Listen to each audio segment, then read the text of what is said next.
Voyons maintenant, ligne par ligne, mais je vais aller quand même assez vite. À Castellonari, la ligne de Belpech se développait vers le sud, alors que la ville et la gare se trouvaient au nord. Oh, chaque fois je me trompe. Voilà le plan de la gare. Je n'y reviendrai pas. Voyez ce qui est important. Voilà le train 27 qui vient de Belpech, ici, et qui se trouve sur le plan.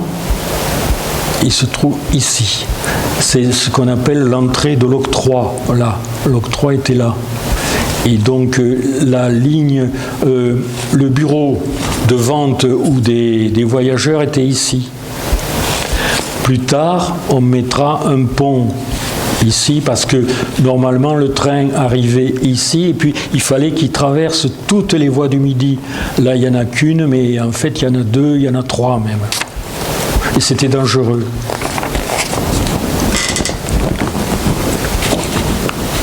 Voilà le pont. Voilà le pont.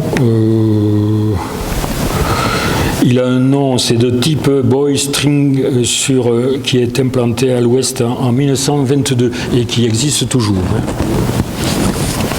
Alors la ligne n'est qu'une succession ici. Là. Le point rouge là, c'est là où il y aura l'accident du 9 juin 1917, dont je vous montrerai une photo. Donc c'est une succession, parce que j'ai eu la chance d'écrire et puis de rencontrer des anciens de la ligne, et notamment M. Kurz, Lucien, qui était chauffeur, il s'occupait de tout, quoi. Et il m'a raconté un peu, c'était la montagne russe, d'un côté et de l'autre. Alors évidemment, c'est une succession de montagnes russes assorties de courbes brusques. Et la gare de Sarles-sur-Lers était initialement prévue au carrefour de Saint-Hubert. Si vous connaissez le coin, là, le carrefour de Saint-Hubert était là. Et ça renvoyait donc Salles à 1800 mètres. L'inconvénient, ça sera toujours ça, c'est que les gares sont extrêmement loin du centre du village. Ça a été vraiment un inconvénient majeur pour tous les transporteurs et tous les voyageurs. Donc, à force de pétitions et puis d'un appui politique du député Eugène Mir de l'époque, eh bien, les Salersiens ont obtenu. Mais à grand renfort de sacrifices, parce qu'ils ont été obligés d'acheter le terrain. Là où il y a la gare maintenant, enfin la gare était maintenant. Et puis après, voilà la gare de Salles, il existe toujours le réservoir à eau. La pétition du conseil municipal de Salles-sur-Lers donc obtint que le trajet fût modifié et l'emplacement de la gare transféré. Et comme je vous l'ai dit, l'inauguration a eu lieu le 1er janvier 1903 et puis de Castellonari à Salles et de Salles à Belpech le 14 juin 1903. Mais en fait, c'était de ça jusqu'à Pechluna, et le dernier tronçon était de Pechluna à Belpech. Une particularité, c'est qu'à Belpech, le ballast était tiré de l'embouchure sur les rives de l'Ers. Donc, la compagnie avait fait venir un train, tous les trains, enfin les locomotives. Il y en a une qui est venue spécialement de Pamiers, et de Pamiers avec des chars. Et puis on a fait une ligne jusqu'à la gare, qui est maintenant la coopérative, une ligne qui passait devant le monument aux morts, là, la place, et puis qui allait à la canal et qui allait chercher le gravier là-bas. Et Sylvie a trouvé en 1902 un accident mortel, et ce dont elle nous a révélé la présence dans le dernier carnet de Garnac.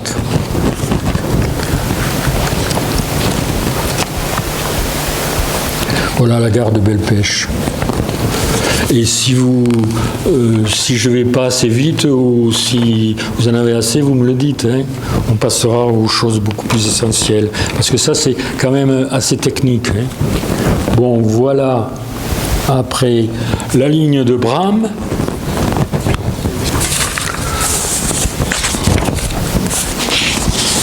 Gare de Bram était en cul-de-sac.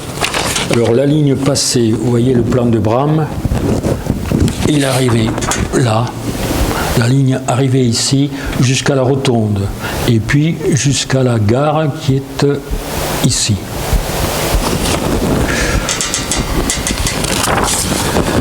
La bifurcation donc se faisait en pleine ville, à la place de la Halle, et l'aiguillage donnait accès à la direction de Fangeau ou à celle de Saint-Denis. Vous voyez la rotonde ici, et puis l'arrivée de Fangeau, et puis il y avait un retournement ici pour aller à Saint-Denis. Mais c'était un autre train quand même. Hein. Partant de Prouille de la côte 201, la ligne vers Fangeau atteignait 321 mètres à son terminus en montant à flanc de colline par paliers avec courbe et contre-courbe. Voilà Bram, la ligne du Midi, et voilà Fangeau. Alors vous voyez ce que je vous disais tout à l'heure. Donc le bureau, la gare est là, comme ça. Vous voyez Fangeau, hein, qui est assez loin, et la gare des voyageurs est là. Puisque c'est un fin de ligne, un terminus, vous avez le réservoir, et puis après vous avez le garage. Et puis pour Saint-Denis, c'est un peu la même chose. La ligne de Saint-Denis montait à 486 mètres d'altitude par de longues déviations, et le vieux village construit en balcon était contourné en site propre. Passons maintenant à Carcassonne. Non, voilà. Vous voyez, chaque fois, je vous montre des cartes postales ou des vues, de façon à ce que vous ayez une idée de l'ambiance qui régnait à cette époque-là. Une belle photo, hein. Donc maintenant, on passe à Carcassonne avec deux lignes principales. Celle de l'Astour, ici. Importante parce que pour les transports, vous avez Salsigne ici, et pour les mines de Salsigne, et puis qui portaient tous les matins, qui transportaient tous les ouvriers qui venaient et qui habitaient dans le coin ou à Carcassonne.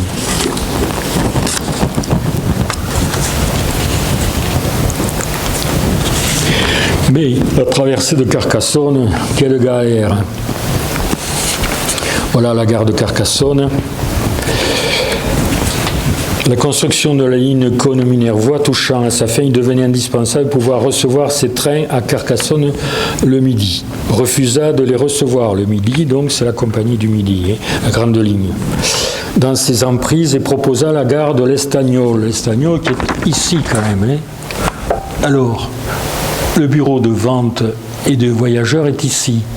Et le départ pour la ligne du Minervois est ici. Donc il fallait remiser les locomotives et tout le matériel ici. Alors pour ça, ici, juste à l'angle du pont, l'angle est trop aigu, le train ne pouvait pas passer. Et du coup,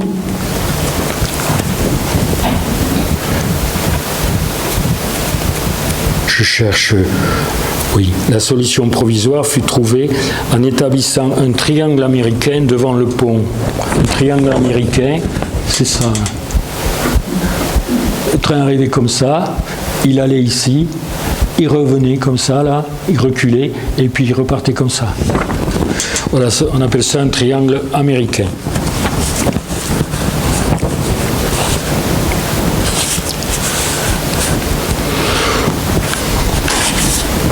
Il y a l'Astour, Carcassonne. Vous voyez là, j'ai mis une flèche là parce que le rail est juste là. Vous voyez la gare là?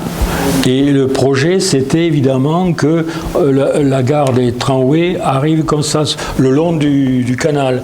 Et seulement, ils se sont heurtés là aussi au veto de la compagnie des canaux de navigation de France. Voilà. Mais là, je vous montre des photos comme ça. Hein. C'est toujours le numéro 8. Là, vous voyez, les numéros sont ici, numéro 9, et puis de l'autre côté, à l'arrière.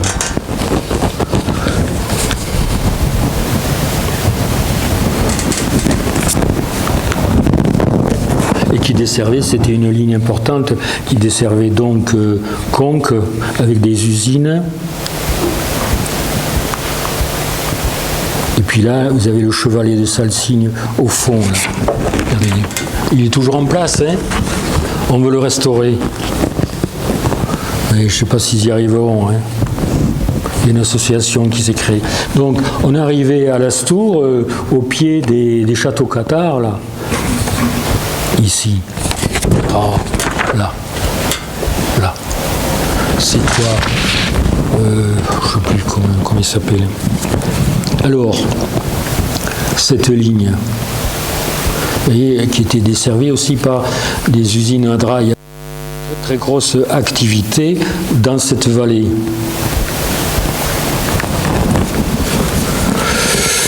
Ce qui est important, c'est donc celle de l'Astour, cette ligne. Il y avait 50 tournants sur 3 km. Sur une chaussée étroite avec une voie en rail noyé, et son parcours ne comportait pas moins de 54 ponts ou ponceaux. Cette ligne avait cependant, comme je vous l'ai dit, un trafic intense de minerais et d'ouvriers. Le dernier train de mineurs a circulé jusqu'en janvier 1933. Si elle a connu un énorme déficit, ses conditions d'exploitation furent toujours déplorables en raison de... Au cours des graves inondations de mars 1930 qui ravagèrent la vallée de l'Orbiel, Mascarbadès et l'Astour, 10 wagons dont 5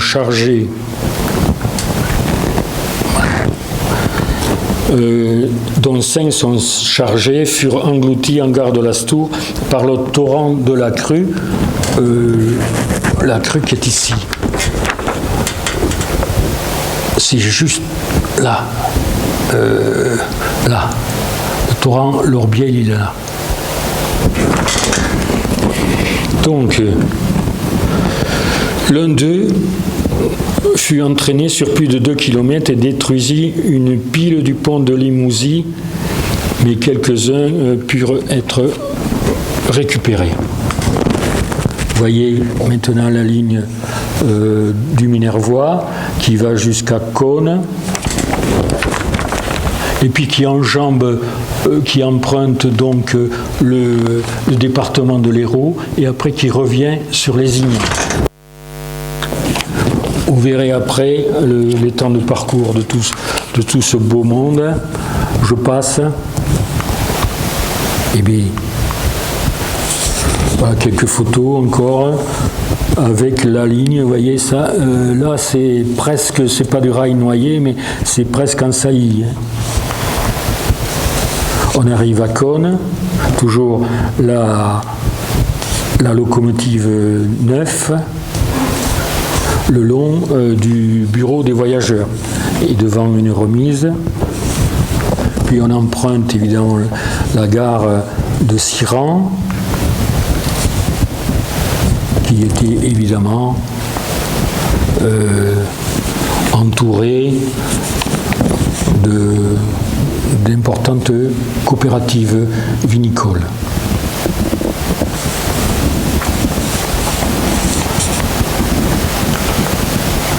Vous voyez là le tracé de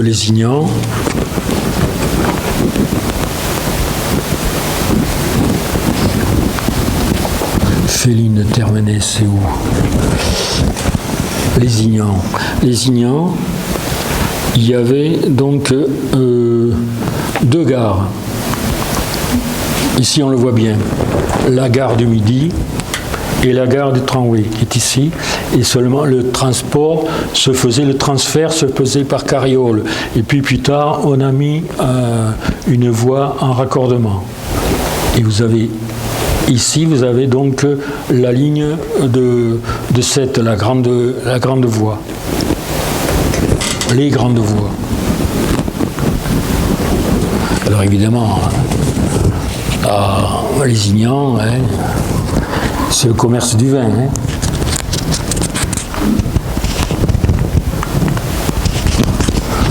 Bon, je vais passer parce que c'est très compliqué. Et puis, vous avez ici, alors c'est une ligne,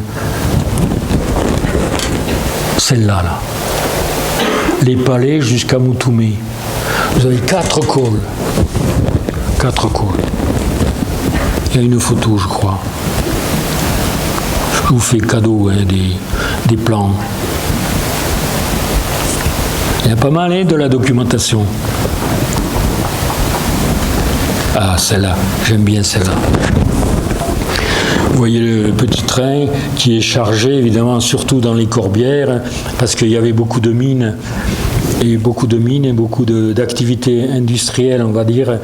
Et donc, vous avez... Alors, on met toujours le fret devant, c'est-à-dire juste derrière la machine, et les voyageurs sont dans des voitures à la fin du convoi. Vous voyez que là, on voit quand même que ça monte. Hein. Et puis, on arrive à la nouvelle.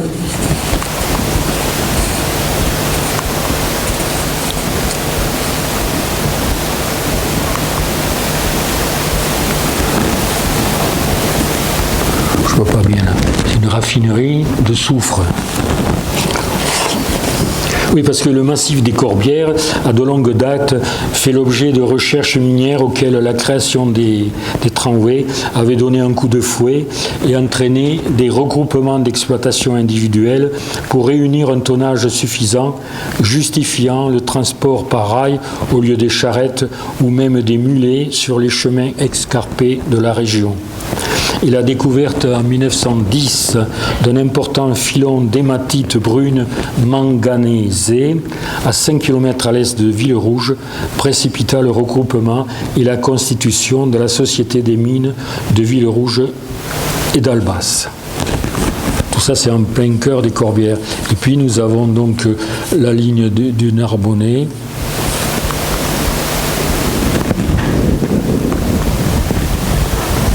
Voilà les mines de Villerouge et d'Albas. Gare de Ville-5, ça n'empêchait pas le prêtre de voyager. Encore une traversée de Tuchan. Vous voyez qu'ils étaient près des maisons quand même. Hein. Et puis Narbonne, alors là, c'est la catastrophe Narbonne. Mais quand on parle de Narbonne et du Narbonnais, il est impossible de passer sous silence le contexte social et politique très particulier et très dur. Dans la première décennie du XXe siècle, le Midi viticole se remet à peine de la grande attaque du phylloxéra qui avait été observée à Auvignan dès 1878, que se font jour les premiers symptômes de la chaptalisation. Et vous savez ce que c'est la chaptalisation? C'est l'ajout en principe frauduleux de sucre et de mou afin d'augmenter le degré d'alcool du vin, et qui aboutit aux événements tragiques de 1907. Narbonne est secoué par les premières grèves des ouvriers et des vignerons, 8000 en 1904, avant l'ouverture des lignes. Et le marasme viticole et une crise politique sans précédent qui aboutiront à la dissolution du conseil municipal et à la destitution de son maire. C'est le docteur Féroul. Mais si le monde viticole est en crise, celui des affaires est en pleine ébullition et tous les milieux d'affaires ne pensent qu'à investir leur argent dans la construction du nouveau moyen de transport à la mode, le tramway électrique. Mais à Montpellier, Montpellier a son réseau depuis 1897 et Béziers a le sien en 1909. Mais Narbonne ne veut pas être en reste, mais tous les projets de tramway électrique seront freinés évidemment avant le moindre commencement de réalisation, freinés évidemment par le département de l'Aude qui lui finançait les tramways. La ville offre à Narbonne les terrains à condition que les tramways emploient pour la construction des ateliers et du dépôt des ouvriers viticoles au chômage et transfèrent la direction à Narbonne. Bon, je vous fais graphe, vous avez vu, c'est très compliqué la gare de Narbonne. Avec la mobilisation des meilleurs ouvriers, en 1914, la situation devient catastrophique et des aménagements adéquats sont entrepris.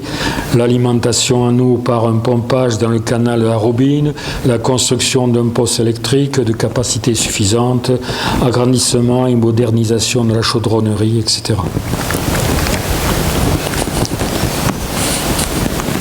Voilà Narbonne.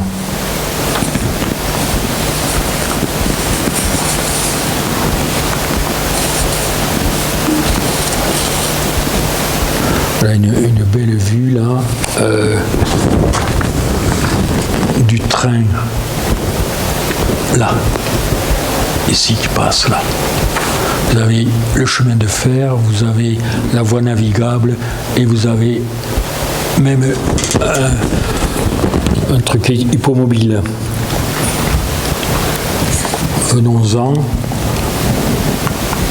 maintenant.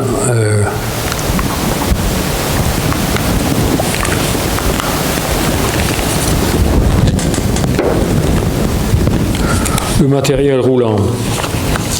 Le grand développement du réseau audois se fait sur 342 km, avec ses lignes caractéristiques variées et difficiles, ses traversées de villes et de villages souvent dangereuses, des emprunts routiers très étendus, des profils particulièrement sévères.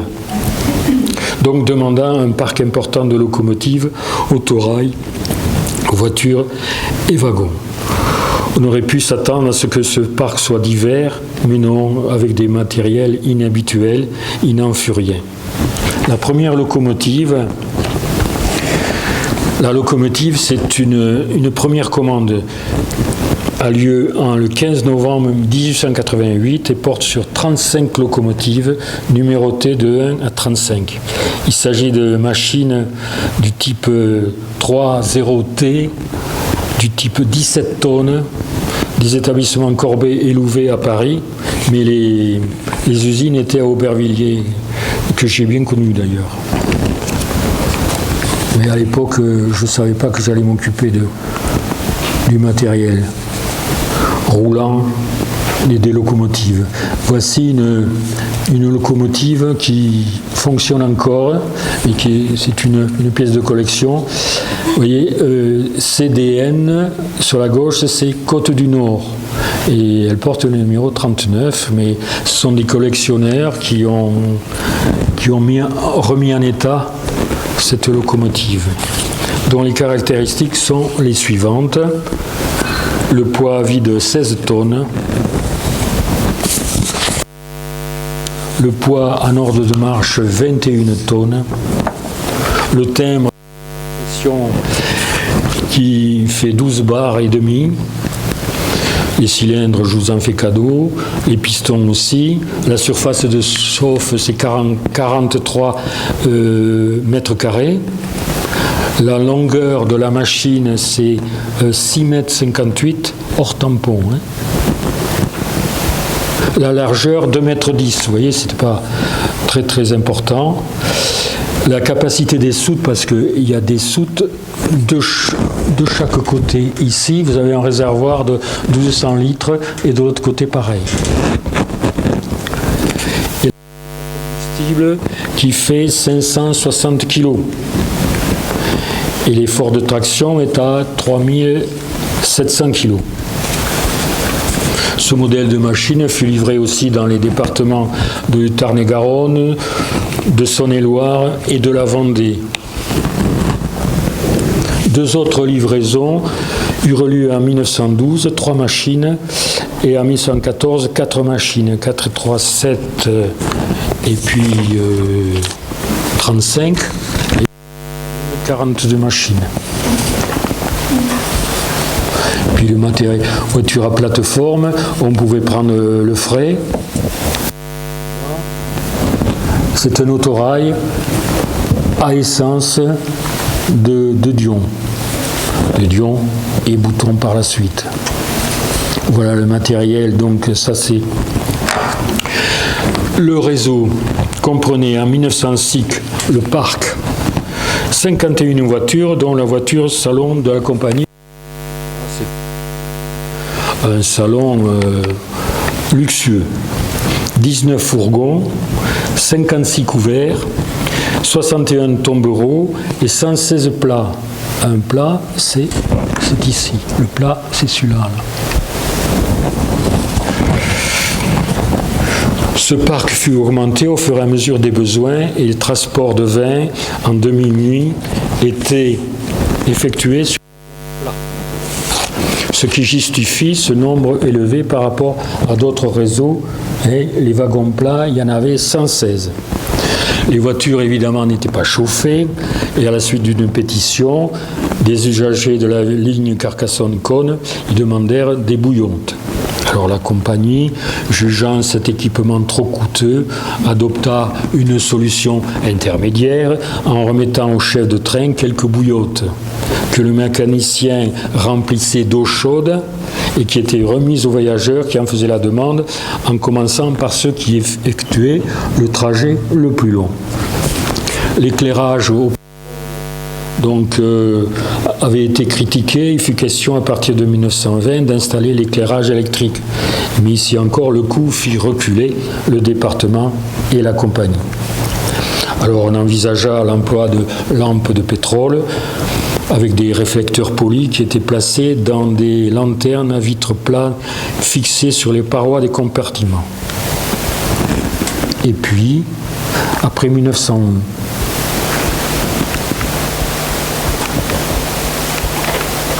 voilà. Là, vous avez une voiture avec des panneaux publicitaires au-dessus, installés sur les toitures, mais uniquement de seconde. Mais là, je crois que c'est une voiture de première, là.